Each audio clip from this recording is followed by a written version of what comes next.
Hello friends, welcome to Powerful Learning. இந்த வீடியோவில் social impact crowd funding ரிலேட்டடாக இருக்கக்கூடிய ப்ராஜெக்ட் தான் பார்க்க போகிறோம். இதே வீடியோவில் இந்த டைட்டிலுக்கு எப்படி ஆட்டோமேட்டிக்காக நம்ம லேட்டஸ்ட் டெக்னாலஜி வச்சு கோட் ஜென்ரேட் பண்ணலாம், ப்ளஸ் நீங்கள் வந்துட்டு ப்ராஜெக்ட் டாக்குமெண்டேஷன் க்ரியேட் பண்ணுறதுக்கு என்ன மாதிரிலாம் ப்ராம்ப்ட் கொடுக்கணும், அது போக ஆல்ரெடி நமக்கு ரெடிமேடாக இருக்கக்கூடிய free project with source code repos பற்றி தான் பார்க்க போகிறோம்.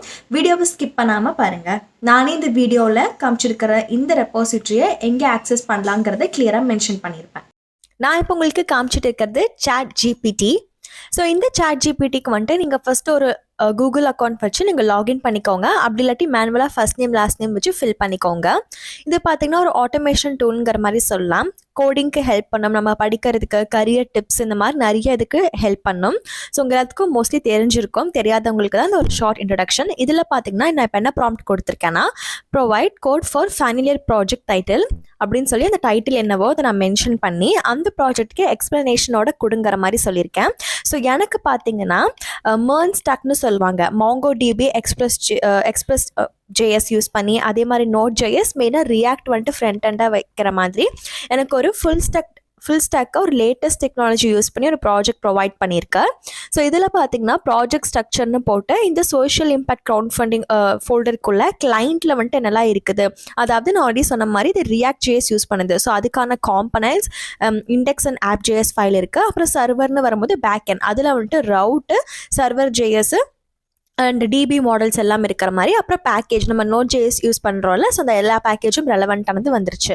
அப்போ பேக் எண்ட்னு பார்க்கும்போது Node.js அண்ட் எக்ஸ்பிரஸ், அதுக்கு வந்துட்டு MongoDB செட்டப் பண்ணுறதுக்கு ஃபஸ்ட் நம்ம என்ன பண்ணணும் அப்படிங்கிறத சொல்லியிருக்காங்க. ஃபஸ்ட் நமக்கு வந்துட்டு என்ன தேவையோ அதை நம்ம ரெக்வயர்டில் கொடுத்துட்டு அதுக்கப்புறம் நம்ம ஸ்கீமா க்ரியேட் பண்ணுறோம் மாங்கூஸ் வச்சு. ஸோ சப்போஸ் நான் சொல்கிறதுலாம் உங்களுக்கு புரியல, இல்லை உங்களுக்கு எக்ஸ்பிரஸ் JSல வந்துட்டு ஃபெமிலியாரிட்டி இல்லைன்னு சொன்னால் அதை நீங்கள் ஸ்கிப் பண்ணிடுங்க. உங்களுக்கு எது ஃபெமிலியரோ அதை நீங்கள் எடுத்துக்கோங்க. ஃபார் எக்ஸாம்பிள் சில பேருக்கு பார்த்தீங்கன்னா சிம்பிளாக HTML CSS JavaScript PHP வச்சு பண்ணுறது இன்ட்ரெஸ்டட். அப்படி இருக்கிற சமயத்தில் நீங்கள் அந்த ப்ராம்ப்ட்லேயே தெளிவாக இந்த ப்ரோக்ராமிங் லாங்குவேஜில் எனக்கு கோட் ஜென்ரேட் பண்ணி கொடுன்னு சொன்னால் அது வந்துடும். இன்கேஸ் உங்கள் காலேஜில் லேட்டஸ்ட் டெக்னாலஜி சொல்கிறாங்கன்னா அப்போது உங்களுக்கு நிஜமாலே எக்ஸ்பிரஸ் JS React.jsல தெரிஞ்சுட்டு தான் நீங்கள் எடுத்துக்கலாம். ஸோ அந்த ஃபங்க்ஷனுக்கான எக்ஸ்ப்ளனேஷன் கொடுத்துருக்கு. நெக்ஸ்ட்டு பார்த்தீங்கன்னா ரவுட், அதுக்கு வந்துட்டு APIக்கு தனித்தனியாக உங்களுக்கு கோட் கொடுத்துருக்கு. போஸ்ட் மெத்தட் யூஸ் பண்ணி அந்த ஸ்டேட்டஸ் கோட் பேஸ் பண்ணி உங்களுக்கு ரிட்டன் மெசேஜ் JSONல த்ரோ பண்ணுற மாதிரி இருக்குது.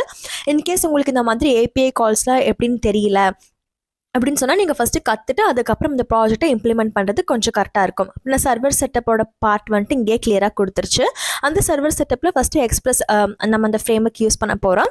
அந்த ஃப்ரேம்வொர்க் யூஸ் பண்ணி API காலில் வர ரெஸ்பான்ஸ் நம்ம எப்படி பண்ணலாங்கிற மாதிரி கொடுத்துருக்காங்க. ஸோ இந்த எக்ஸ்ப்ளனேஷன்லேயே பார்த்தீங்கன்னா கிளியராக அந்த ரவுட்டுக்கு சர்வர் செட்டப் எல்லாமே வந்துருச்சு. இப்போ ஃப்ரண்ட் எண்ட்னு பார்க்கும்போது ஃபஸ்ட் நம்ம காம்பனண்ட், இந்த கேம்பெயின் லிஸ்டிங் வந்துட்டு நம்ம காம்பனண்ட் React வச்சு நம்ம யூஸ் பண்ணுறோம். அதுக்கு நம்ம யூஸ்டேட் ஹூக் யூஸ் பண்ணியிருக்கோம். யூஸ் எஃபெக்டில் பார்த்தீங்கன்னா ஆக்சியோஸ் மூலியமாக அந்த ஒரு பர்டிகுலர் API நம்ம கால் பண்ணுறோம். அந்த ரெஸ்பான்ஸ் பேஸ் பண்ணி நம்ம ட்ரை கேஷில் பண்ணுறோம். நெக்ஸ்ட்டு அந்த ரிட்டர்ன் பண்ணியிருக்கிற அந்த ஒரு வேல்யூவாக பார்த்தீங்கன்னா நம்ம சிம்பிளாக ஷோ பண்ணுறோம். எக்ஸ்டர்னல் நீங்கள் பார்த்தீங்கன்னா நீங்கள் CSS லைப்ரரிஸ்லாம் நிறைய இருக்குது. ஃபார் எக்ஸாம்பிள் ப்ரைம் ரியாக்ட் இருக்குது, இல்லை நீங்கள் பூட்ஸ்ட்ராப் கூட யூஸ் பண்ணிக்கலாம். மெட்டீரியல் UI இந்த மாதிரி ஏதாச்சும் ஒரு எக்ஸ்டர்னல் CSS வச்சுட்டு உங்களுடைய ஃப்ரண்ட் எண்ட் வந்துட்டு நீங்கள் இன்னுமே UI காஸ்மெட்டிக்ஸை இம்ப்ரூவ் பண்ணிக்கலாம். ஸோ இதுக்கான எக்ஸ்ப்ளனேஷனும் கிளியராக கொடுத்துருக்காங்க. அப்புறம் கேம்பெயின் ஃபார்ம் கிரியேட் பண்ணுறதுக்கு அது தனி காம்பனண்ட், அதில் வந்துட்டு ஹேண்டில் சப்மிட் எல்லாமே வந்துட்டு கிளியராக கொடுத்துருக்கா ஆன் சப்மிட்டில். ஸோ இதில் வந்துட்டு உங்களுக்கு காம்பனண்ட்டோட காஸ்மெட்டிக்ஸையும் எக்ஸ்ட்ரா லாஜிக் இன்க்ளூட் பண்ணோன்னா அதையும் பண்ணிக்கலாம். ஸோ அந்த எக்ஸ்ட்ரா லாஜிக் வந்துட்டு உங்ககிட்ட இருக்குது, பட் கோட் வந்துட்டு பில்ட் பண்ண தெரியலனா அந்த லாஜிக் எக்ஸ்பிளைன் பண்ணி உங்களுக்கு எந்த ப்ரோக்ராமிங் லாங்குவேஜில் வேணுமோ அதையும் நீங்கள் ChatGPT கிட்ட எக்ஸ்பிளைன் பண்ணி கேட்டிங்கன்னா அதுவே உங்களுக்கு கிளியராக கொடுத்துரும். ஸோ இது ஒரு ஓவர் வியூ. இப்போ நம்ம நெக்ஸ்ட்டு பார்த்தீங்கன்னா ஒரு ப்ராஜெக்ட் டாக்குமெண்டேஷன் க்ரியேட் பண்ணுறதுக்கு என்ன மாதிரிலாம் ப்ராம்ப்ட் கொடுக்கலாங்கிறத பார்க்கலாம். இப்போ நீங்கள் இந்த ChatGPT மூலியமாக உங்களுடைய ஃபைனல் இயர் ப்ராஜெக்ட்டுக்கு டாக்குமெண்டேஷன் க்ரியேட் பண்ணணும்னு நினைக்கிறீங்கன்னா அதுக்கு என்ன மாதிரி ப்ராம்ப்ட் கொடுக்கலாங்கிறத பார்க்கலாம். இன்ட்ரடக்ஷன் பார்ட்டுக்கு பார்த்தீங்கன்னா நான் இங்கே கொடுத்துருக்கிற இந்த 2 பாயிண்ட்ஸை நீங்கள் நோட் பண்ணிக்கோங்க. ஃபஸ்ட்டு பார்த்தீங்கன்னா write and introduction for crowd ஃபண்டிங்கிற இடத்துல உங்களுக்கு எந்த ப்ராஜெக்ட் டைட்டில் வேணுமோ அதை நீங்கள் மென்ஷன் பண்ணிக்கலாம்.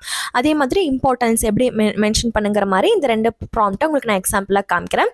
நெக்ஸ்ட்டு பார்த்தீங்கன்னா ப்ராஜெக்ட் ஓவர் வியூக்கு நீங்கள் என்ன மாதிரி ப்ராம்ப்ட் கொடுக்கலாங்கிறத சொல்லியிருக்கேன். ஸோ இதெல்லாம் பார்த்தீங்கன்னா ஜென்ரேட் பண்ணி க்ரியேட் பண்ணி நான் வச்சுருக்கிறது. இது வந்துட்டு PDF நான் ஷேர் பண்ண முடியாது. உங்களுக்கு வேணால் நீங்கள் இதை ஸ்க்ரீன்ஷாட் எடுத்துக்கோங்க. நெக்ஸ்ட் ரெக்யர்மெண்ட்னு வரும்போது நீங்கள் எப்படி சாட் ஜிபிடி கிட்ட கேட்கலான்னு பார்த்தீங்கன்னா ஹார்ட்வேர் அண்ட் சாஃப்ட்வேர் ரெக்யர்மெண்ட்னு போட்டு நீங்கள் எந்த ப்ராஜெக்டோ அந்த ப்ராஜெக்டோட டைட்டிலை மென்ஷன் பண்ணி கேட்கலாம். அதுக்கப்புறம் டிபெண்டன்சி லிஸ்ட் பண்ணுறதுக்கான டெக்னாலஜிஸுக்கான ப்ராம்ப்ட் கொடுக்கலாம். ஸோ இந்த 2 ப்ராம்ப்ட்டையும் நோட் பண்ணி வச்சு உங்களுடைய ப்ராஜெக்ட் டைட்டிலுக்கு ஏற்ற மாதிரி நீங்கள் கேட்டு பாருங்கள். நெக்ஸ்ட் ஒன் பார்த்தீங்கன்னா சிஸ்டம் டிசைன்கானது. ஸோ இதுக்கு வந்துட்டு எப்படி நம்ம இந்த சிஸ்டம் ஆர்கிடெக்சர் கிரியேட் பண்ணலாம், அதுக்கான டயக்ராம், அதுக்கப்புறம் DB schema and relationship. So இந்த 2 ப்ராம்ப்டையும் நீங்கள் வேணால் ஸ்க்ரீன்ஷாட் எடுத்துக்கோங்க இன்கேஸ் நீங்கள் வந்துட்டு சாட் ஜிபிடி மூலியமாக டாக்குமெண்டேஷன் கிரியேட் பண்ணுறதா இருக்கு. நெக்ஸ்ட் பார்த்தீங்கன்னா டெக்னாலஜி ஸ்டாக். மோஸ்ட்லி பார்த்தீங்கன்னா இந்த ஃபைனல் இயர் ப்ராஜெக்ட்டில் வந்துட்டு ஃபுல் ஸ்டாக்காக தான் வரும், front and back and combine ஆகி தான் இருக்கும். ஸோ அதில் பார்த்தீங்கன்னா எது வந்துட்டு நம்ம பெஸ்ட் டெக்னாலஜியாக எடுத்துக்கலாம். நான் இப்போ உங்களுக்கு காமிச்ச அந்த ஃப்ரீ ப்ராஜெக்ட் வித் கோட் ஸ்டார்டிங்கில் ஜென்ரேட் ஆனது கூட MERN ஸ்டாக் தான். ஸோ ரியாக்ட் மோங்கோ டிபி வச்சு யூஸ் பண்ணது. நெக்ஸ்ட் பார்த்தீங்கன்னா explanation, detail explanation tool and frame ஒர்க்கில் எக்ஸ்பிளைன் பண்ணுங்கிற மாதிரி இங்கே ப்ராம்ப்ட் கொடுக்கலாம். அதுக்கப்புறம் இம்ப்ளிமெண்டேஷன் பார்க்கும்போது அதோடைய ப்ராசஸ் வந்துட்டு எப்படி நான் எக்ஸ்பிளைன் பண்ணலாம். அதுக்கப்புறம் கோட் ஸ்னிப்பெட் எக்ஸ்பிளனேஷன் வந்துட்டு நீங்கள் கேட்கலாம். நெக்ஸ்ட் பார்த்தீங்கன்னா UI UX top. So user interface அதெல்லாம் பார்க்கும்போது எப்படி நீங்கள் வந்துட்டு இதை டிஸ்கிரைப் பண்ணி என்ஹான்ஸ் பண்ணலாங்கிற மாதிரி நீங்கள் கேட்கலாம். அதுக்கப்புறம் எந்த செக்ஷன் பார்த்தீங்கன்னா இதுக்கு நான் இன்க்ளூட் பண்ணலாங்கிற மாதிரி இந்த 2 ப்ராம்ப்ட்டை நீங்கள் நோட் பண்ணிக்கோங்க. நெக்ஸ்ட் டெஸ்டிங்னு வரும்போது டெஸ்டிங் ஸ்ட்ராட்டஜி வந்துட்டு எப்படி நான் அதை டாக்குமெண்ட் பண்ணலாம், யூனிட் டெஸ்ட் கேசஸ்லாம் வந்துட்டு ப்ரிப்பேர் பண்ண சொல்லியும் நீங்கள் கேட்கலாம். அப்படி இல்லாட்டி நீங்கள் இன்கேஸ் நீங்கள் ரியாக்ட் ஜேஸ்லாம் யூஸ் பண்ணுறீங்கன்னா அதுக்குன்னே நிறைய டெஸ்டிங் ஃப்ரேம் ஒர்க்ஸ்லாம் இருக்குது. ஃபார் எக்ஸாம்பிள் சைப்ரஸ், ஜெஸ்ட் இந்த மாதிரிலாம் கூட நீங்கள் யூஸ் பண்ணி டெஸ்ட் பண்ணிக்கலாம்.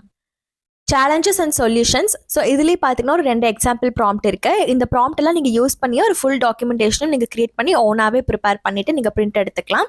உங்களுடைய காலேஜில் சொல்கிற மாதிரி number of lines and spacing மட்டும் பார்த்துக்கோங்க. கன்க்ளூஷனில் பார்த்தீங்கன்னா சம்மரைஸ் பண்ணுறது அப்புறம் கீ டேக் அவேஸ் மட்டும் நீங்கள் என்னங்கிறத மென்ஷன் பண்ணிக்கோங்க.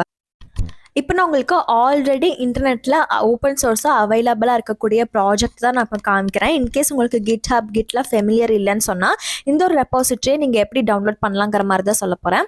ஸோ ஃபஸ்ட்டு நீங்கள் வந்துட்டு மெயினாக ஒரு GitHub அக்கௌண்ட் க்ரியேட் பண்ணிக்கோங்க. கூகுள் அக்கௌண்ட் வச்சு டேரெக்டாக நீங்கள் க்ரியேட் பண்ணிக்கலாம். அப்படி இல்லாட்டி மேனுவல் சைன்அப் கூட பண்ணுறது உங்களுடைய விஷ். நெக்ஸ்ட் உங்களுக்கு எந்த ப்ராஜெக்ட் ரெப்பாசிட்டரி ஓகேன்னு தெரியுதோ அது நீங்கள் அதுக்கான URLக்கு நேவிகேட் ஆகி வந்துக்கோங்க. இன்கேஸ் ஃபார் எக்ஸாம்பிள் நான் இந்த ஒரு ப்ராஜெக்ட்னு எடுத்துக்கிறேன். ஸோ இதில் பார்த்தீங்கன்னா க்ரௌட் ஃபண்டிங் ஆப் தான் அந்த ப்ராஜெக்டோட நேமு. இப்போ இந்த ப்ராஜெக்டை ஃபஸ்ட்டு உங்களுடைய ஆன்லைன் GitHub அக்கௌண்ட்டுக்கு நீங்கள் எடுத்துகிட்டு வரணும். அதுக்கு வந்துட்டு நீங்கள் ஃபோர்க்குங்கிறத கிளிக் பண்ணிங்கன்னா ஒரு ஃபார்ம் பேஜ் ஓப்பன் ஆகும். அங்கே வந்துட்டு செலக்ட் தி ஓனர்னு கேட்கும். ஸோ இந்த இடத்துல உங்களுடைய GitHub அக்கௌண்ட் யூசர் நேமை நீங்கள் கொடுத்துக்கோங்க. அதுக்கப்புறம் எந்த பிரான்ச்சை வந்துட்டு உங்களுக்கு வந்துட்டு ஃபுல்லி ஃபோர்க் பண்ணுங்கிறத கேட்கும். ஸோ இங்கே இருக்கிற பிரான்ச் எல்லாம் என்னென்னு பார்த்துட்டு அதுக்கேற்ற மாதிரி நீங்கள் பண்ணிக்கலாம்.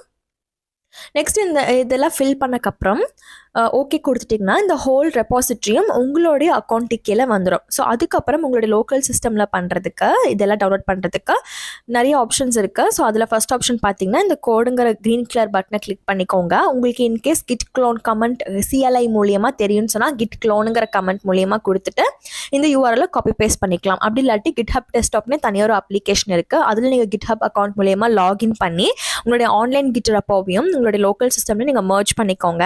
அப்புறம் நீங்கள் IDE கூட சேர்த்துக்கலாம். ஃபார் எக்ஸாம்பிள் விஷுவல் ஸ்டுடியோ கூட IDE கூட இந்த GitHub டெஸ்க்டாப்பை லிங்க் பண்ணிக்கலாம்.